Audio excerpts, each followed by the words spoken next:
है, मैं हूं सुमित और बुधवार का दिन भारतीय बाजारों की शुरुआत बेटर साइड पर हुई। अंतर्राष्ट्रीय संकेत अच्छे थे और उसी की तर्ज पे शुरुआत होते हुए दिखाई पड़ी।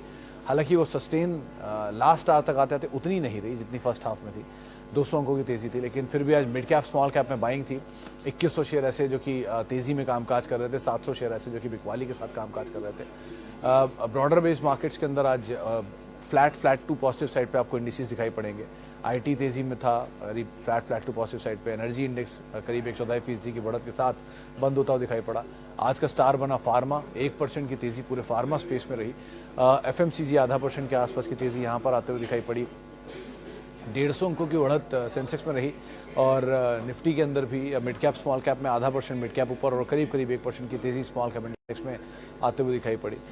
एनबीएफसी स्पेस में कल तेजी थी तो आज थोड़ी सी प्रॉफिट टेकिंग। बारिक बजाज डुओ, जिसमें बजाज फाइनेंस फिनसर्व दोनों ही आज अच्छी तेजी में कामकाज कर रहे थे। इंश्योरेंस के लिए आज फिर अच्छा दिन, वो सीएलएसए की एक पॉजिटिव रिपोर्ट जिसका इम्पैक्ट आपको दिखाई पड़ेगा एचडीएफसी लाइफ पे, आईसीआईसीआई प्रूडेंशियल पे, मैक्स फाइनेंशियल पे। फेंडो का टॉप गेनर बना इनफैक्ट मैक्स फाइनेंशियल, जहाँ पर खरीदारी बनते हुए दिखाई पड़ी इसी ट्रिगर के दम पर। इसके अलावा आज जो अच्छे मूव अदरवाइज देखने को मिल रहे थे उसमें 1.14% के आसपास की बढ़त कैश मार्केट में मिड कैप स्पेस में थी। पीएसयू बैंकिंग बास्केट कुछ हद तक पार्टिसिपेट कर रहा था, लेकिन मेजरली मार्केट्स में फर्स्ट हाफ की जो तेजी थी वो सेकंड हाफ के अंदर फिजल आउट हुई और लास्ट आवर तक आते आते बाजार फ्लैट टू पॉजिटिव साइड पे पहुंच गया। बस लास्ट आवर में जो बाइंग थी वो फार्मा में आज बढ़िया तौर पर दिख रही थी। स्पेशली आज जितनी भी पैथ लैब कंपनीज थी वहाँ पर कुछ हद तक बाइंग देखने को मिली और बाकी जो ब्रॉडर मार्केट्स में फार्मास्यूटिकल कंपनी थी वहाँ पर अच्छी खरीदारी थी। लेकिन जो अब तक तेज़ी में पार्टिसिपेट कर रहे थे सेक्टर्स वो आज बैकफुट पे जाते हुए दिखाई पड़े। Pharma, PSU bank, auto, FMCG, ये कुछ ऐसे नाम थे जो कि आज तेज़ी में थे। Metal flat to negative side पर आज बंद होता हुआ दिखाई पड़ा। न्यूज़ फ्लोज के दम पे हिंदुस्तान जिंक 26 रुपये का डिविडेंड और उस डिविडेंड के बाद 3% की तेज़ी इसमें शुरुआती कारोबार में। अनुमान था वेदांता में भी इम्पैक्ट आएगा, लेकिन वो मेटल का हैंगओवर था तो मेटल नीचे था, इसीलिए वेदांता में आज कोई खास रिएक्शन नहीं देखने को मिला। इसके अलावा ऑर्डर इन्फ्लोज थे पीएसपी प्रोजेक्ट में, जीआर इंफ्रा में, सोनाटा सॉफ्टवेयर में, और वो ऑर्डर के इम्पैक्ट आपको अलग अलग स्टॉक्स में अकॉर्डिंगली आते हुए दिखाई पड़े। लेकिन मेजरली मार्केट में news flows driven event based trigger जिनके दम पे काम का। शोभा में आज प्रेशर था, वो इनकम टैक्स रेट की खबरें घूम रही थी जिसके दम पर यहाँ पर प्रेशर आता हुआ दिखाई पड़ा। तो अलग अलग स्टॉक्स, अलग अलग न्यूज़ फ्लोज और न्यूज़ फ्लोज के दम पर शेयरों में मूवमेंट बनता हुआ दिखाई पड़ा। लेकिन हाँ, तेज़ी आज भी बेची गई। जानकार मान रहे कि 16,900 एक स्टॉप लेके, 16,850 एक स्टॉप लेके आप लॉन्ग जा सकते हैं निफ्टी में। 17,500, 17,600 के टारगेट्स वो एक्सपेक्ट कर रहे हैं। ये राजेश पालिया साहब से आज सुबह बात हुई थी, उन्होंने बोला निफ्टी बैंक के केस में 40,500 के जोन्स के अंदर के लिए वो खरीदारी की राय दे रहे, लेकिन यहाँ नहीं। 39,600 का स्टॉप लॉस रखिए, 39,700, 39,750 के आसपास मिले तो आप निफ्टी बैंक के अंदर लॉन्ग जा सकते हैं। ये कुछ लेवल्स हैं जो कि राजेश पालिया साहब से आज सुबह मार्केट डिस्कशन में उन्होंने मेंशन किए थे। दोस्तों, अगर आप बाजार में अपना पैसा इन्वेस्ट करना चाहते हैं तो अभी जुड़े एंजल ब्रोकिंग के साथ में, क्योंकि यहाँ आपको मिलती है एक अच्छी एडवाइस और भरोसेमंद सर्विस, और यहाँ अकाउंट ओपन करना भी है बिल्कुल फ्री ऑफ कॉस्ट। तो आज ही जुड़े एंजल ब्रोकिंग के साथ में। अकाउंट ओपनिंग लिंक डिस्क्रिप्शन में है, आज ही अपना अकाउंट ओपन कराएं। अब सवाल जवाब का सिलसिला भी शुरू कर लेता हूँ और कुछ सवालों को भी शामिल कर लेता हूँ। सबसे पहले तो विप्रो बाइंग प्राइस 433, अभी एवरेज करूँ? अल्पेश सर, मतलब अगर विप्रो को रिप्लेस करना है तो आप किसी अच्छी आईटी से ही रिप्लेस करिए। Tech Mahindra is a better bet instead. थोड़ा नीचे मिल रहा है तो इन्फोसिस और TCS is a better bet. Wipro में कोई प्रॉब्लम नहीं है, ऑब्वियसली बात है, अच्छी कंपनियों में टॉप 5 में शुमार है आईटी की। कंज्यूमर ड्यूरेबल स्पेस में भी कंपनी का अच्छा कामकाज है, बट अगेन बहुत ज़्यादा चला हुआ शेयर है। 1972 से लिस्टिंग और तब से लेकर अब तक मासिव रिटर्न बना के दिया इसने, मासिव रिटर्न। तो बहुत मेगा इक्विटी डाइल्यूशन और बहुत बड़ी तेज़ी है। वो एक वर्ड ऑफ कॉशन रहेगा। बाकी तो क्वालिटी ऑफ कंपनी में तो कोई इशू नहीं है, बट उस पार्ट को अगर आप हटा दें तो, लेकिन वो बड़ा पार्ट है कि बड़ी तेज़ी इसमें दिखाई हुई है, इसीलिए वो भाव आपको छोटा दिखता है विप्रो का। बड़ी इक्विटी दिखती है तो ये आईटीसी ऐसी बड़ी इक्विटी वाला शेयर है, तो स्लो मूवर रहेगा, मोमेंटम उतना तेज़ नहीं रहेगा जितना बाकी आईटी कंपनियों में रह सकता है। सो अकॉर्डिंगली आप कॉल लीजिएगा, बस ये केविएट है। बाकी कंपनी में कोई प्रॉब्लम नहीं है। रिप्लेस करना चाह रहे हैं तो ज़्यादा बेटर जो पोजीशन है इस समय उसमें TCS, Infosys and again Tech Mahindra, ये 3 नाम है जिनको आप एक बार को देख सकते हो।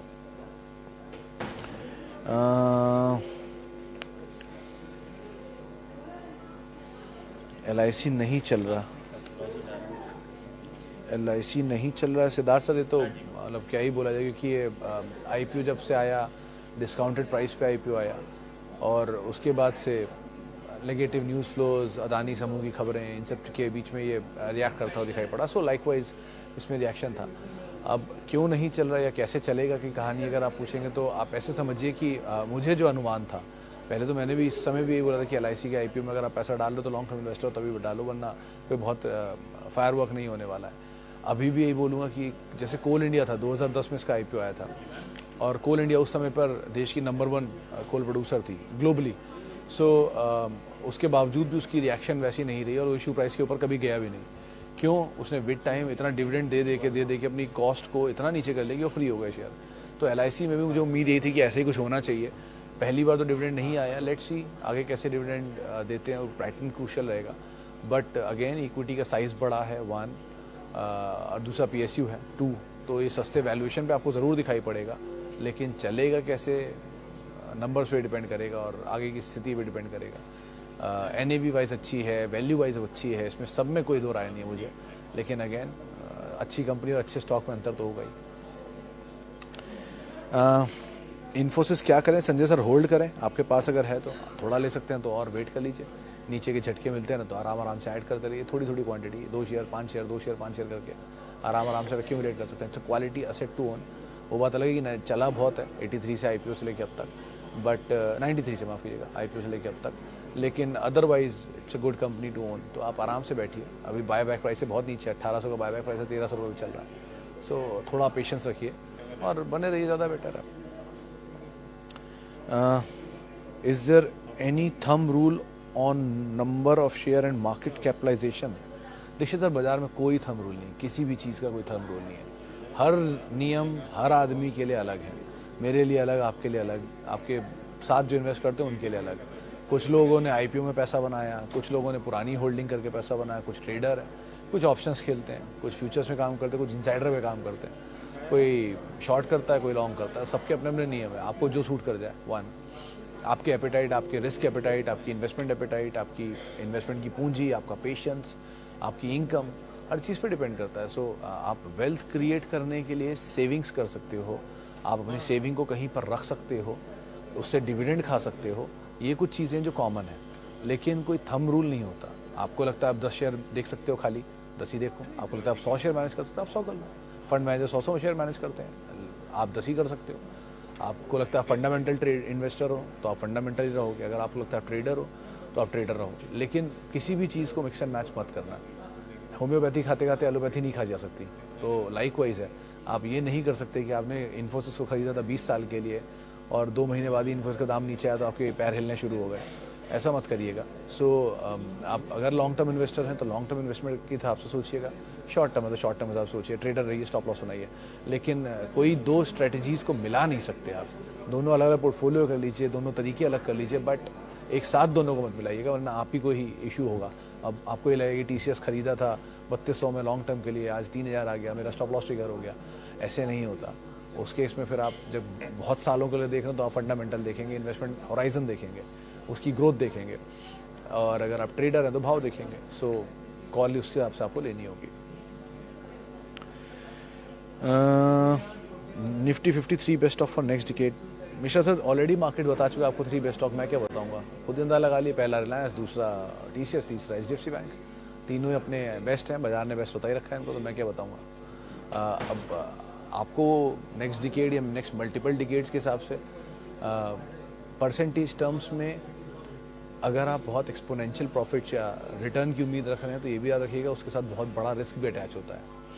तो इसीलिए जितना ज़्यादा परसेंटेज टर्म्स की उम्मीद लगाएंगे आप, उतना ही ज़्यादा रिस्क को भी साथ में कैप्चर करके चलेंगे। जहाँ रिस्क कम है वहाँ पे थोड़ा स्टेबल रिटर्न होगा। सो ये 3 बेस्ट कंपनीज़ हैं विद स्टेबल रिटर्न्स, तो अकॉर्डिंगली कॉल लेना होगा। एक और चीज़, वो कल मैं गलती से फाइन कैम के बारे में बोल गया था, और मैं उसको फाइन ऑर्गेनिक्स के बारे में, माफ़ कीजिएगा, और मैं उसमें कंफ्यूज कर गया था दूसरी ऑर्गेनिक्स से। कौन सी ऑर्गेनिक्स थी? विनती नहीं, विनाती ऑर्गेनिक्स नहीं। एनीवेज, तो फाइन के केस में जो लोग पूछ रहे थे उनसे पहले तो मेरी माफ़ी। और दूसरी चीज़, फाइन के केस में आप 4000 is a good zone, 3800 3900 is a good zone to accumulate. आप 3800 का स्टॉप लॉस लेके लॉन्ग जा सकते हो। Debt free company, 75% holding, growth अच्छी, 22 का मल्टीपल, अच्छी कंपनी है, इसमें आप एंटर कर सकते हो। और दूसरी वाली ऑर्गेनाइजेशन का नाम मैं भूल रहा हूँ, उसमें प्रमोटर होल्डिंग बिक रही है, तो ज़रा उसका आप ध्यान रखिएगा, उसको अवॉइड करिएगा। फाइन में आप एंटर कर सकते हो, बट 3800, 3900, 4000 ये आपका स्टॉप लॉस होना चाहिए नियर टर्म में at least. HSCL buy 104, vinyl chemical India buying 596, hold करूँ या नहीं? विनाइल तो सर दोनों ही, हिमाद्री केमिकल भी और विनाइल भी मोमेंटम बेस्ड स्टॉक है दोनों के दोनों, इसमें क्या ही है बोला जाए। फार्म केमिकल के केस में लॉन्ग टर्म में आप जाना चाहते हो तो then comes Atul, Tata chemical, SRF, agro chemical में UPL, PI, ये कुछ अच्छे नाम हैं, इनको आप सुदर्शन आउटराइटली देख सकते हो, जो पुरानी होल्डिंग पुरानी कंपनीज है। ये जिनके नाम आप ले रहे हो इनमें मोमेंटम मिले तो आप निकल जाओ, ज़्यादा बेटर है। चाहे हिमाद्री हो या वो, वैल्यू वाइज सस्ते दिखेंगे लेकिन दोनों में विनाइल थोड़ा फिर भी बेटर है, लेकिन मोमेंटम मिले तो कॉल लीजिएगा इसके हिसाब से। ये नंबर पे चलने वाले शेयर हैं, फंस गए तो लंबा फंस जाते हैं। Adani green, Adani transmission.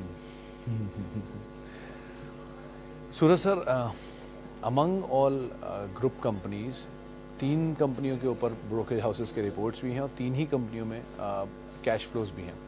That comes Ambuja, then comes Adani port and then comes Adani Wilmar, जिनमें कैश फ्लोज भी हैं, ब्रोकरेज हाउसेस के व्यूज़ भी हैं और पॉजिटिव साइड पे, और उन पे ज़्यादातर जानकार खरीदारी की राय दे भी रहे हैं। बाकियों में लॉस मेकिंग बिजनेस है, रेवेन्यू विजिबिलिटी है लेकिन अभी तक बुक्स में नहीं है, तो बेटर यही है कि आप उन्हीं 3 में रहिए। इन तीनों में मोमेंटम मिले निकल जाइए, ज़्यादा बेटर है। एक तरफा चले हुए शेयर हैं और बहुत ही वॉलेटाइल मूवमेंट रहे हैं इनमें, चाहे तेज़ी की तरफ हो या मंदी की तरफ हो। सो कॉल बड़ा संभाल के लीजिएगा, पिक एंड चूज़ करके यहाँ सेक्टर इस ग्रुप की कंपनियों को आइडेंटिफाई कीजिएगा। देवयानी में कल किसी का ब्लॉक था, 3% स्टेक बिका था, जिसके बाद स्टॉक में एक डिप आया था। GQG, आशीष ने मुझे अभी बगल में बैठे बैठे प्रॉम्प्ट किया। ये GQG के साथ एक और इंटरेस्टिंग पार्ट बता दूं आपको कि शायद HDFC में भी, AMC में भी इन्होंने ब्लॉक किया था कल या परसों ब्लॉक किया था HDFC AMC में, और कल बेक्टर में। वो ऐसा अदानी के लिए शायद पैसा जुटाया जा रहा है जिसकी वजह से सब ब्लॉक्स होते हुए दिख रहे हैं। सो हैंगओवर है थोड़ा बहुत ये ब्लॉक्स का दोनों में, तो जब तक ये हैंगओवर नहीं हटता, वैसे भी एक केविएट है, एक फंड मैनेजमेंट ने रिसेंटली बातचीत में बोला भी था कि 31 मार्च तक थोड़े मिड कैप्स में सेल ऑफ रह सकता है, कंसीडरिंग कि वो फंड बैलेंसिंग होती है, म्यूचुअल फंड के एडजस्टमेंट होते हैं NAV को लेकर। 31 मार्च तक तो आपको ऐसे ही ब्लॉक्स होते हुए दिखाई पड़ेंगे। एक बार वो ब्लॉक्स का हैंगओवर खत्म हो जाए फिर कोई कॉल लीजिए, वो अप्रैल ऑनवर्ड्स नंबर भी शुरू हो ही जाएंगे, तो एक अच्छे मौके आपको देंगे वहाँ पर, उस हिसाब से आप कॉल लीजिए, ज़्यादा बेटर है अगर इस तरह के स्टॉक्स में आप एंटर कर रहे हो या कर चुके हो या करना चाह रहे हो तो। long-term investment, he is afraid of market fall every day and he thought of Nifty touches 5000 level, worst scenario. He is watching now. Can you tell my father if market falls is worst scenario, what to do? दास साहब, अगर long term investor तो वैसे ही बाजार से क्यों घबराएंगे, उन्होंने मेरे से ज़्यादा ही गिरावटें देखी हुई होंगी बाजार में, तो घबराने की क्या ज़रूरत है। और अगर रही बात निफ्टी 5000 आ जाएगा तो ऐसे समझिए कि कोविड के टाइम पर निफ्टी 8000 गया था और आज 17000 है, तो वहाँ से 96% ऊपर है निफ्टी, यानी कि 100% निफ्टी ऑलरेडी चल चुका है। अगर निफ्टी किसी वर्स्ट केस सिनेरियो में मान लीजिए दोबारा 8000 आ भी जाता है, मान लेते हैं, तो जो अर्निंग कोविड के टाइम पे थी और जो अर्निंग आज है निफ्टी की, वो भी डबल से ज़्यादा ही हो चुकी होगी। डबल नहीं हुई होगी तो 40-50% तो बढ़ चुकी होगी, तो वो पार्ट को आप मिस नहीं कर सकते ना, क्योंकि ऐसा तो है नहीं कि 100 रुपये की चीज़ 200 रुपये गई और 200 से टूट के वापस 100 रुपये आ गई, तो सिर्फ प्राइस में ही एडजस्टमेंट हुआ, उसका प्रॉफिट भी तो सपोर्ट कर ही रहा था, तभी तो 100 की चीज़ 200 गई थी। तो 100 रुपये की प्रॉफिट, 100 रुपये की चीज़ 200 गई तो उसका प्रॉफिट उस समय पर मान लीजिए 10 रुपया था, वो बढ़ के 15 रुपये हुआ, तब वो 200 रुपये गई। आज वो वापस टूट के 100 रुपये आ गई तो उसका प्रॉफिट तो 15 रुपये है ना, तो वो अब अंडर वैल्यूड है, ओवर वैल्यूड की जगह। सो ये वैल्यूएशन समरी साथ चलती है, तो प्रॉफिटेबिलिटी भी तो साथ चल रही है ना उस भाव के। तो अगर वो उनको 5000 में निफ्टी मिल रहा है तो उनको तो उल्टा खुश होना चाहिए कि उस समय पर वो 5000 देख रहे हैं निफ्टी को, डिस्पाइट मार्केट के प्रॉफिटेबिलिटी बढ़ने के बावजूद या रेवेन्यू बढ़ाने के बावजूद। सो फॉल एंड राइज तो सर चलता ही रहेगा, उसमें कहाँ तक अब आप नंबर्स को तो कभी पकड़ नहीं सकते, चाहे वो 5000 हो, चाहे वो 20000 हो, चाहे वो 25000 हो, चाहे वो 2000 हो। लेकिन आप स्टॉक पकड़ सकते हो जो आपके हाथ में है, जो अच्छे दाम पे आपको मिल रहे हैं, आप एक्यूमुलेट करो। जहाँ आपको लग रहा है कि वैल्यू मिलनी शुरू हो चुकी है, वहाँ आप एंट्री करने शुरू कर दो। आप ये भी तो देखो ना कि टीसीएस के केस में अगर से फॉर एग्जांपल टीसीएस के केस में अगर टीसीएस आज नया साल का लो हिट करता है, मान लेते हैं 2900 का, तो टीसीएस के पिछले 5 साल में जो बायबैक्स हैं उनके लेवल भी तो बढ़ते गए ना। 2600 का बायबैक, 2800 का बायबैक, 3500 का बायबैक और 4500 का बायबैक। अगर टीसीएस खुद अपनी वैल्यू आइडेंटिफाई कर करके ऊपर के बायबैक दे रही है, भी टेंडर करने के लिए शेयर या फिर पब्लिक से भी शेयर लेने के लिए, दोनों ही सूरतों में बायबैक ऊपर क्यों ला रही है? अगर उनको दिख रहा है कि उनकी वैल्यू नहीं बढ़ रही तो ऊपर के लेवल के बायबैक में कंपनी खुद अपनी वैल्यू आइडेंटिफाई कर रही है, तो इससे अंदाज़ा लगा लीजिए कि प्रॉफिटेबिलिटी बढ़ रही है। इसीलिए तो आप जितना पहले 2900 के बायबैक पे अगर आपको टीसीएस मिल रहा है, जबकि शेयर 4500 खुद बोल रहा है बायबैक कंपनी, तो आपको तो और उल्टा खुश होना चाहिए। रोज़ बोनस है ये भी मान लेता हूँ, लेकिन फिर भी हर बारी जो एडजस्टमेंट्स होते हैं वो नेक्स्ट लेवल पे ही जा जाके करते हैं वो लोग। तो खुद कंपनी अपनी वैल्यू आइडेंटिफाई कर रही है ऊपर के लेवल पे, तो घबराने वाली क्या बात है इसमें। तो 5000 आए निफ्टी, या ये कोई नहीं जानता ये निफ्टी कल 5000 आएगा या 15000 आएगा या 17000 आएगा। टेक्निकल लेवल्स अपनी जगह है, दैट्स फाइन, बट इतना कोई नंबर को एसर्टेन नहीं कर सकता मार्केट में। तो अगर वो 5000 आ जाए तो well and good, very nice, लेकिन अगर 5000 नहीं आता है तो जो लेवल पे मिल रहा है अच्छा दाम, वहाँ पर आप लेते रहिए।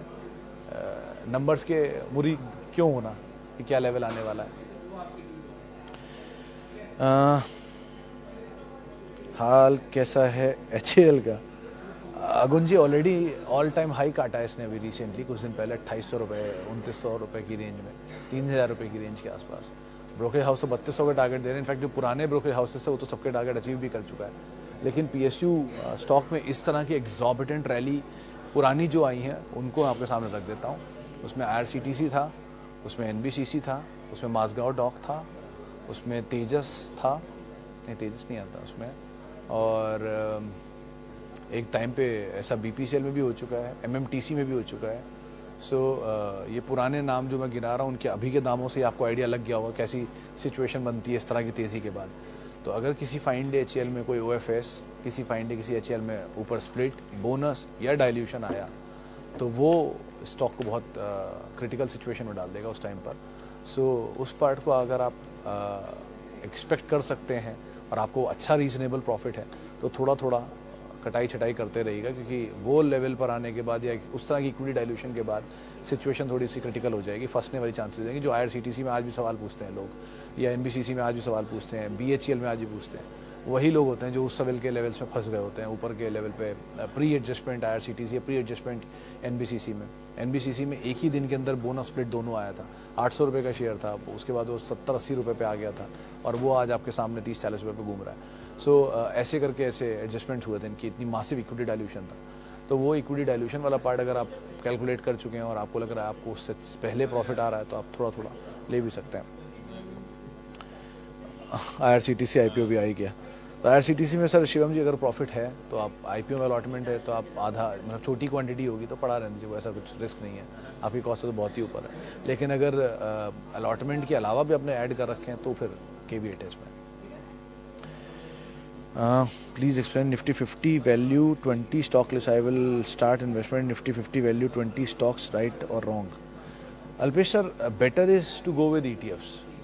आपको अगर इस तरह की चीज़ों का आइडिया नहीं है, आपको नहीं समझ में आ रहा कि कहाँ जाऊँ, कौन सा स्टॉक लूँ, निफ्टी ETF ले लीजिए, सिंपल है। निफ्टी ETF फंड्स ले लीजिए, म्यूचुअल फंड्स यानी कि निफ्टी ETF डायरेक्टली ले लीजिए, बैंक निफ्टी ETF ले लीजिए, निफ्टी IT ETF ले लीजिए, निफ्टी नेक्स्ट 50 ETF ले लीजिए। ये सब वो ETFs हैं जो कि डायरेक्ट कंपनीज बेस्ड परफॉर्मेंस पे रिटर्न देंगे आपको। तो ये एक सेफ बेट है। आपको कुछ नहीं समझ में आ रहा तो ETF में चले जाइए, सेफेस्ट ऑप्शन है ये, इंडेक्स में इन्वेस्ट करने का सबसे सही तरीका है। SIP फॉर्म में चले जाइए, निफ्टी नेक्स्ट 50 ETF के अंदर, निफ्टी ETF के अंदर। SIP बोले तो आप हर हफ्ते में एक, या हर महीने में 2, या हर महीने में एक, जैसा आपका एपेटाइट अलाउ करें आप वहाँ पर एंटर करते रहिए, तो उससे एटलीस्ट आपकी कॉस्ट नीचे आती रहेगी और आपके पास क्वालिटी निफ्टी भी है। सो दोनों चीज़ें इसमें आपको क्लियर हो जाएंगी। ओके, एंड बजाज फिनसर्व में सर 1380 रुपया का टारगेट दिया था आज पालविया साहब ने, 1390 या 1380 रुपये का टारगेट था। मैं मिस कर रहा हूँ वो टारगेट क्या था, लेकिन ये 80 था लास्ट में, तो याद है 1580 या 1380 जो भी था। लेकिन उन्होंने ये बात बोला था कि डाउन साइड थोड़ा लिमिटेड है अब, 1200 के आसपास का शायद स्टॉप लॉस बोला था, 1230 का स्टॉप लॉस, और आप लॉन्ग रहेंगे बजाज फिनसर्व में। लेकिन दोनों में ज़्यादा बेटर पोजीशन बजाज फिनेंस है, 5500 का स्टॉप लॉस, 5450 या 5500 का, और लॉन्ग जा सकते हैं उसके ऊपर। इसके अलावा मिसेस बेक्टर नंबर्स देखिए, कॉल लीजिए, क्योंकि अभी कोई भी नई लिस्टेड कंपनी के अंदर आपको कुछ बोला जा नहीं सकता। जो भी नई लिस्टेड कंपनी, उनके नंबर्स उतने सपोर्टिव अभी नहीं है जितने वैल्यूएशन है, तो थोड़ा ओवर हैंग ख़त्म हो जाए इनका।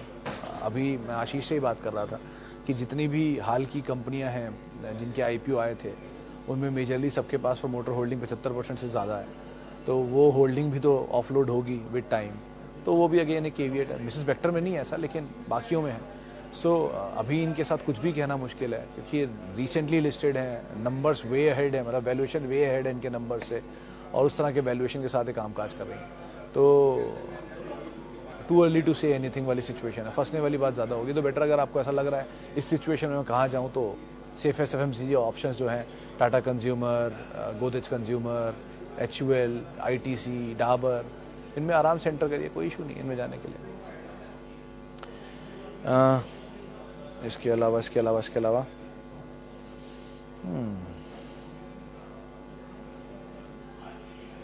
HDFC बैंक कौन सा प्राइस पर लेना सही होगा? सर वो जो पिछले लो था शायद 1230 का लो था, मैं गलत नहीं हूँ तो, या 1250 के आसपास का लो था शायद। वो लोज के आसपास जहाँ मिलता रहे आप वहाँ एंटर कर सकते हैं। अगर वो लो नहीं मिलता है तो उसके आसपास जितना मिलता रहा उतना अच्छा। बेटर ये है कि जो बैंक उलट चल रहा है टॉप 5 में, SBI, ICICI, HDFC bank, IndusInd and Kotak, इनमें जो उलट चल रहे हैं अपने भाव से, उनको आप पहली प्रेफरेंस दीजिए। जो ज़्यादा अट्रैक्टिव दाम पर मिलते जा रहे हैं, जो ऑलरेडी महंगे साइड पर हैं, उनको अवॉइड करिए, ज़्यादा बेटर है। चले फिलहाल अब इतने सवालों शामिल करूंगा। माफ़ी उन सभी लोगों से जिनसे बातचीत नहीं हो पाई। बहुत बहुत शुक्रिया उन सभी लोगों का जिन्होंने सवाल पूछा। आपसे मुलाकात होगी कल एक्सपायरी के दिन, फेड के आउटकम के आने के बाद। और आप जुड़ सकते हैं मेरे साथ @सुमित रिसर्च मेरा ट्विटर हैंडल है। और किसी भी निवेश से पहले अपने वित्तीय सलाहकार की राय ज़रूर ले लें।